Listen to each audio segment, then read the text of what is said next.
আজকে সকাল থেকেই প্রচুর বৃষ্টি পড়তেছে আর কারেন্টের কথা কি বলবো, যায় আর আসে। তাই ভাবলাম যে আজকে একটু খিচুড়ি রান্না করি, তো যেই কথা সেই কাজ। সো হ্যালো এভরিওয়ান, আসসালামু আলাইকুম, welcome back to my another blog. আশা করি সবাই ভালো আছেন, আলহামদুলিল্লাহ আমিও ভালো আছি। তো আজকে আমি দুপুরবেলা খিচুড়ি রান্না করতেছি, সেটা আপনাদের সাথে শেয়ার করব আমি কিভাবে রান্না করি। তো প্রথমে আমি একটা ডিম ভেজে নিয়েছিলাম, ধনিয়া পাতা কাঁচামরিচ দিয়ে ডিমটা আমি ভাজি করেছিলাম সরিষার তেল দিয়ে। আর এইদিকে আমি খিচুড়ি রান্না করার জন্য সমস্ত মশলাগুলো ভালো করে কষিয়ে নিয়েছি। এখানে পেঁয়াজটা প্রথম ভেজে নিয়েছি, তারপর আদা রসুন সমস্ত গরম মশলাগুলো সবকিছু আমি একসাথে শিলপাটা বেটে নিয়েছিলাম। তো এখানে আমি একটু জিরাও দিয়ে দিয়েছিলাম বেটে। তারপর সেই মশলাগুলো ভালো করে আমি ভেজে নিয়েছি। তারপর একটু হলুদের গুঁড়া দিয়ে ভালো করে একটু পানি দিয়ে কষিয়ে নিয়ে তারপর দিয়ে দিয়েছি আলু আর মুগ ডালগুলো। আলু আর মুগ ডালগুলো ভালো করে একটু কিছুক্ষণ পানি দিয়ে কষিয়ে নিয়েছি, কারণ মুগ ডালটা সেদ্ধ হতে সময় লাগে তাই। তারপর দিয়ে দিয়েছি এখানে আমি মশারি ডাল আর পোলাওর চালগুলো ধুয়ে রেখেছিলাম একসাথে, ওগুলো দিয়ে ভালো করে আমি নেড়ে চেড়ে ভেজে নিচ্ছি। এখানে চাল আর ডালগুলো ভালো করে ভেজে নিলে হয় কি খিচুড়িটা একটু ঝরঝরে হয়, তাই আমি ভালো করে একটু ভেজে নিচ্ছি। যেহেতু রান্না করব ভুনা খিচুড়ি, তাই ভালো করে একটু ভেজে নিয়ে তারপর দিয়ে দিয়েছি গরম পানি, যতটা পরিমাণ চাল ডাল দিয়েছি তার ডাবল। আর দিয়ে দিয়েছে এখানে একটা কাঁচামরিচ, কারণ কাঁচামরিচটা অনেক ঝাল, আমার ছেলে ঝাল খেতে পারে না তাই। তারপর একটা ঢাকনা দিয়ে আমি কিছুক্ষণ রান্না করে নিয়েছি। চুলার আঁচটা এই পর্যায়ে একদম কমিয়ে দিয়েছি। তারপর কিছুক্ষণ পর ঢাকনাটা তুলে আমি আবার একটু নেড়ে দিয়ে আবার ঢাকনা দিয়েছি। তো এভাবে করে আমি কিছুক্ষণ পর পর উল্টে পাল্টে নেড়ে চেড়ে দেবো আর ঢাকনা দিয়ে দেবো। এভাবে করে আমি খিচুড়িটা রান্না করে দেবো, তাহলে দেখতে পাবেন খিচুড়িটা একদম ঝরঝরে একটা খিচুড়ি হয়ে গেছে। তো এখানে আমি ঝালটা কম দেওয়ার কারণ হচ্ছে আমার ছোট ছেলে একদমই ঝাল খেতে পারে না তাই। আর খিচুড়িটা দেখতেই পাচ্ছেন কতটা ঝরঝরে। তো এখানে আমি রান্না করবো মুরগির কলিজা। তো এখানে আমি ছোট ছোট করে একটু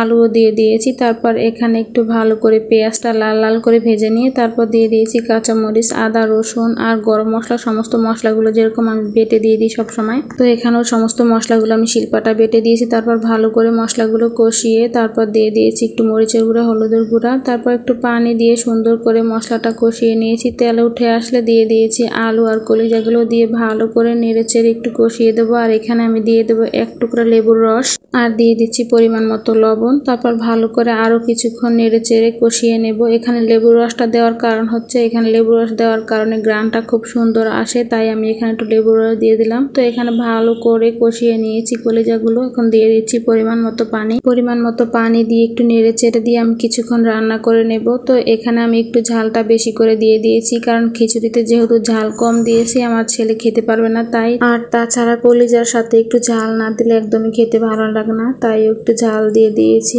আর এখানে রান্নার শেষ পর্যায়ে ঝোলটা একদম কমে আসছে আর আলুটাও সেদ্ধ হয়ে গেছে। এখানে আমি একটু দিয়ে দিয়েছি জিরার গুঁড়াটা দিয়ে একটু নেড়ে চেড়ে নেব। যখন এরকম তেলটা উপরে ভেসে আসবে তখন চুলাটা অফ করে নামিয়ে নেব। তো কলিজা রান্নার কালারটা মাশাআল্লাহ খুব সুন্দর হয়েছে আর খেতেও খুব দারুণ হয়েছিল। তো আমি রান্না করতেছিলাম, এদিকে আমার ছেলে আবার একটা ড্রাগনের অর্ধেকটা ফ্রিজে ছিল, ও নিয়ে আসছে, আম্মু এটা দিয়ে একটু জুস বানিয়ে দাও। তো সাথে আমি একটা লেবু দিয়ে জুস বানিয়ে দিলাম। ওরা আবার ড্রাগনের জুস খেতে খুবই পছন্দ করে। এখানে লেবু, চিনি আর একটু সামান্য পরিমাণ লবণ দিয়ে ভালো করে জুসটা বানিয়ে নিয়েছি। চাইলে ব্লেন্ডারও করে নিতে পারেন, তো আমি হাত দিয়ে চটকিয়ে বানিয়ে নিয়েছিলাম আর খেতে কিন্তু অসাধারণ হয়েছিল। আজকের মতো ভিডিওটা এই পর্যন্তই। আল্লাহ হাফেজ।